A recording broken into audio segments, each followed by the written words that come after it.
course, we are gonna jump into game number 2. Just in the pick and ban phase, don't worry. First ban for GXR is still gonna be an Akali. They don't want that ninja. No.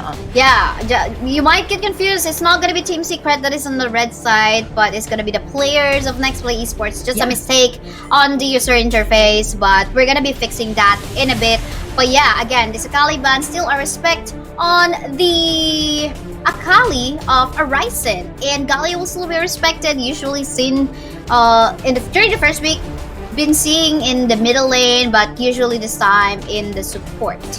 Ooh, okay, that's probably gonna be an Olaf ban for GXR. NXP could ban out Ziggs. We usually see them ban out Ziggs.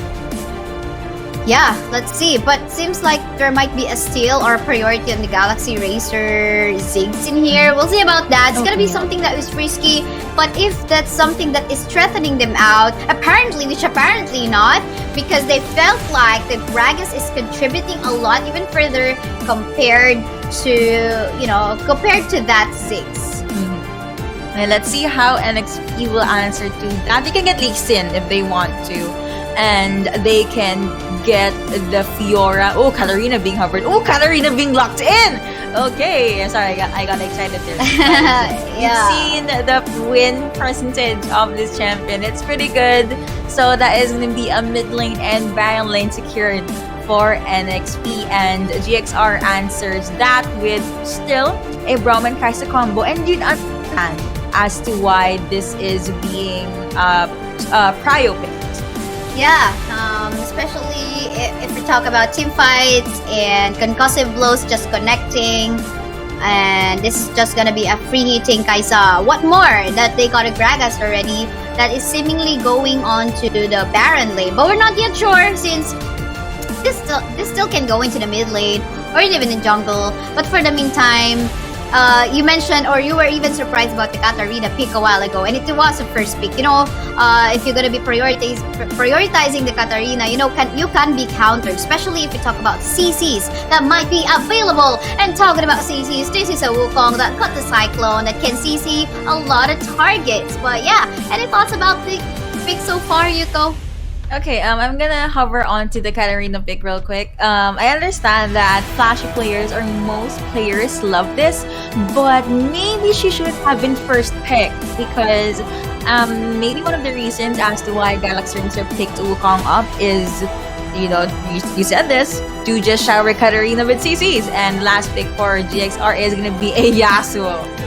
We're gonna be seeing we're gonna be seeing people flying. Let's see what's gonna happen. And last pick, of course, for NXP is gonna be a Lee Sin. Pantheon on a right. Okay, no, I thought I was gonna see that. It's nice to see something new, but that is gonna be support Pantheon. No, you're too excited, Yuko. They're still swapping. But yeah, this is not gonna be a support. No, it is. No, I was looking at the other side of the map. Okay, I'm sorry. Okay, we are both excited. So, but okay, we're taking a look at a different kind of style that is being wanted to pull off by these teams for GALAXYRAZER. They're still very team fight based. So lots of CCs, they can just go hard engage, and they also have the capacity to disengage with a Gragas explosive casket. So, but in terms of team fights, we know that they have a lot of CC, and they have to make sure that they're gonna be utilizing that, especially when the Katarina goes for an ult. So we'll see about that. But at the same time, for the playstyle that might be pulled off by NEXPLAY Esports, could be looking more like assassination plays, and with some bits of split push work that they might have in here for Horizon's Fiora. Definitely, right? So we are always seeing something new, and looks like in NEXPLAY Esports they just want to start the usual way that they start things, just giving just that the buff Katarina and Yasuo. I'm actually, I guess if Katarina is gonna charge into Yasuo's face, he can just use Wind Wall to stop Katarina from trying to take him out. But of course, JC. Oh yeah, JC is actually the first player we've seen use Katarina. I'm sure he knows this champion well. For sure, why not? And of course, knows when to win wall at the right time. But yeah, let's talk about the matchups in the lanes, I guess, in the bot side. We were surprised. You were, in particular, the first one to get surprised about the Pantheon support. Any thoughts about the Pantheon support, or in particular the matchup that we have in the bot side? Okay, so if we are gonna look at the Pantheon support here, the stuns of wait, looks like that's okay. We won't be popped by JC right here, and Kara just does jump in, but nope, they were not able to convert that to first blood. And going back onto the new champion that Disaster pulled out, in a way it makes sense because the stuns is almost always easy to connect, and it has so much map presence. He can just help his teammates wherever and whenever he wants. And Uze, again, still gonna be at the back line, be very disciplined. He can just take out anyone that Disaster stuns. And look, see, right there, under turret though. I'm not sure what's gonna happen, but Shule, goodness me, flashes in, and that is gonna be a kill coming over to the Katarina. My oh my, I mean, you mentioned about something about flashy plays, and that was some start of flashy plays being executed by Chule in the mid, flashing in, not really flashing in, but making going for the dash in onto just securing a clear, or a kill rather, onto JC in the middle lane, and that's gonna give a little bit of snowball onto that Chole. So, ooh, okay. Ikaros very mad at Horizon. And the Gragas pick kind of makes sense because Fiora would want to jump at you or surprise you, right? And this Gragas is all about that disengage. And Ikaros, I believe that the ban, Camille ban, was a respect ban to Ikaros, but he doesn't get here. And Pao, as well as Jolo, they already got seen there, and extra beautiful decision making, able to penetrate the back line. But you know what is gonna happen? X-Brom does get taken out. That is gonna be expert trying to go to stage, but they jump in headstrong. That is gonna be a double kill, and Chule popping. That death blow just able to get that to make that actually true. That's gonna be a 1v1 JC versus Chule. Goodness me, good decision making coming in from this mid laner, but JC with the shield able to win that fight, and he gets to go with the reset with a victorious smile on his face.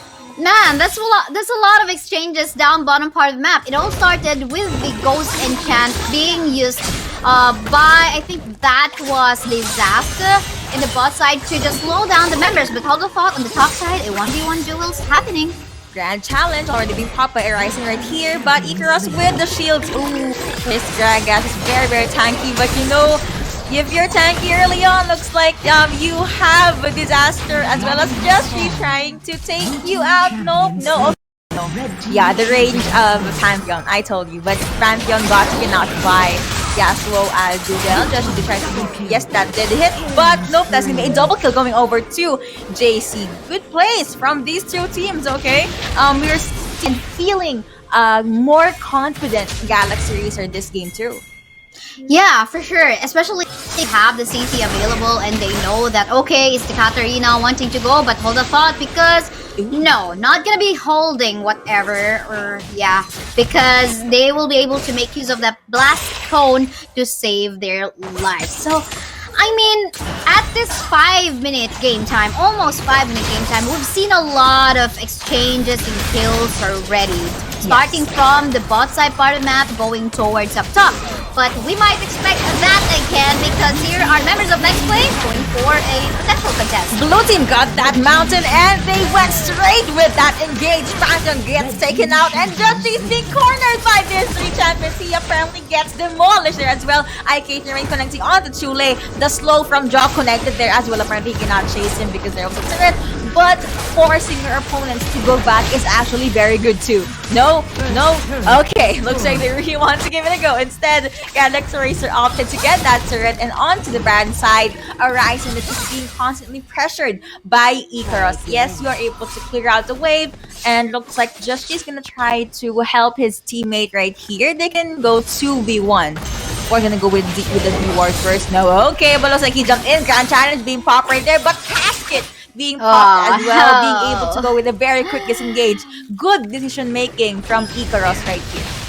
I mean, gotta love it. Gotta love all the explosive caskets despite him spending that one.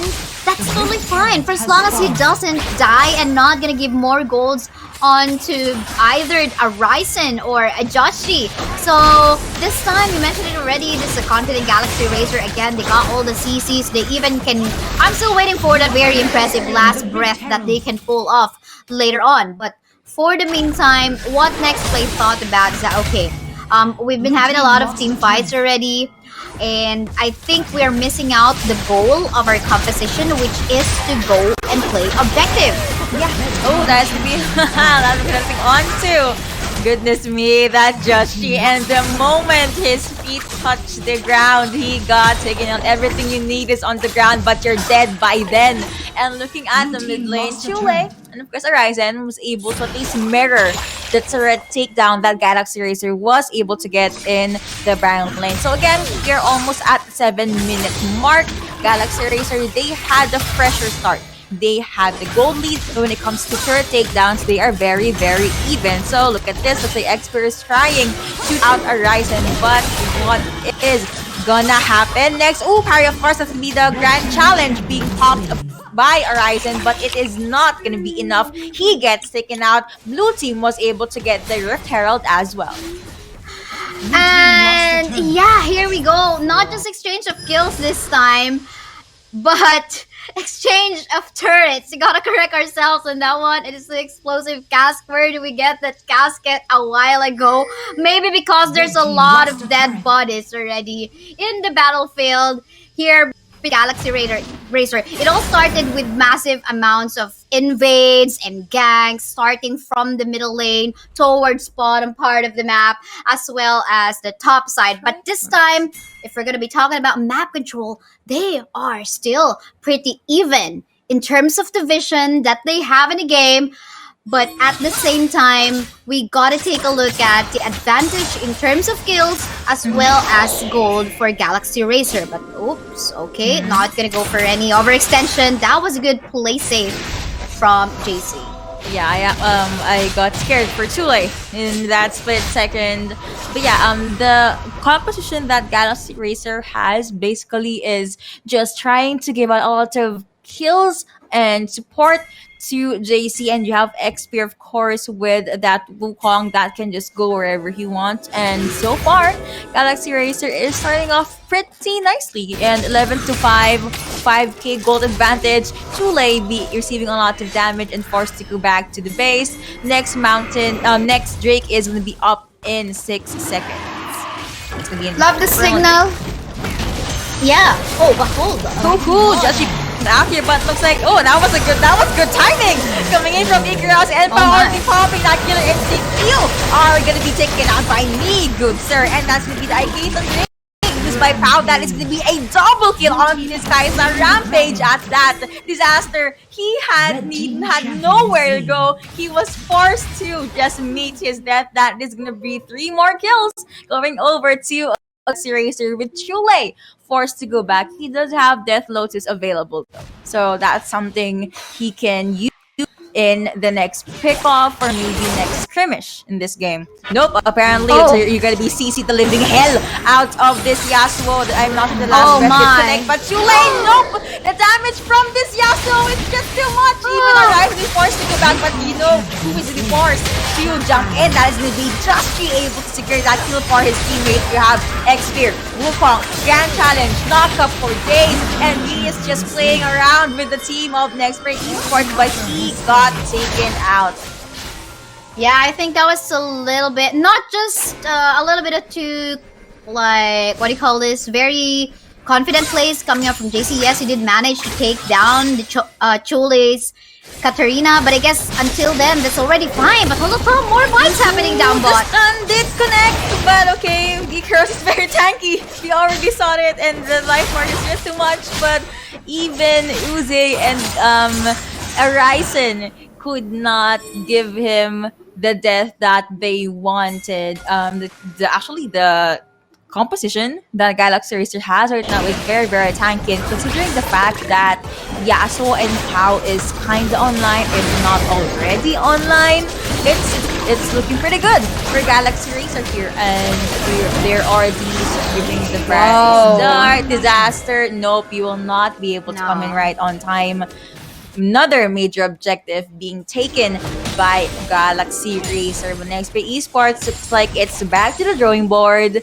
Get the minions, get the jungle creeps, and maybe get a handful more turrets, since both teams were able to get 3 turrets. Galaxy Racer though, 15 kills, 7 for NEXPLAY, and 6k gold, if not less, for Galaxy Racer. They are now just waiting for an opening. Let's see if NEXPLAY Esports will go with a skirmish or a pickoff. They have to Kaisa or Yasuo maybe, if they can, just to alleviate the damage that Galaxy Racer can dish out. Yeah, for sure. I mean, they gotta take advantage of the laning stage again that they can do. They got a Baron buff, and like that, they're gonna be going for the confident play. See, the moment that they jump in, you cannot just go out totally popping that death blows and the damage being enough. Grand Challenge being popped as well, but Arise is not popped like a pimple out of there.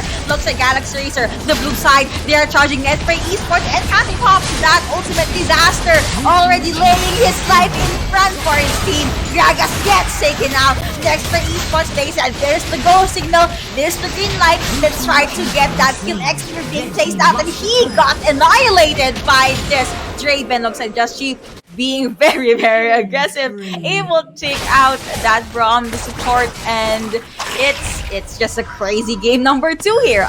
That was a win for NEXPLAY Esports. I wouldn't call that a total win for NEXPLAY Esports, because JC down bottom part of the map was able to open up the nexus of NEXPLAY Esports. So that was an inhibitor turret lost in the bottom half of the map for NEXPLAY. So they gotta be very careful on that, because Galaxy Racer was able to manage to hold on onto a 4v5 fight while they had the minion buffs, and love the priority up against there, but still gotta respect on what NEXPLAY Esports can do with all the fun. Okay, let's see if they're gonna go with the fight. That was just JC playing around. That's the beat. The ultimate could lovely. It's not gonna click apparently, but Aizen jumps in. Yasuo says goodbye. Fiora, however, says goodbye as well. That's gonna be an unstoppable Kaisa, and a double kill at that. NEXPLAY is now forced to fall back. You have Draven, you have Lee Sin, but they do not want to take the risk. Galaxy Racer, man, another turret at their pockets. They have good wave clear now. They can put a hold onto NEXPLAY Esports' face with Draw just shielding his teammates 10 seconds before the other members are back. But looks like they even though they do want to go with the fight, now Just is golden. They want to focus on the Nexus. That is going to be a godlike for Kaisa. And here comes, of course, Katarina and others. But nope, Galaxy Racer finished that game number 2. We are now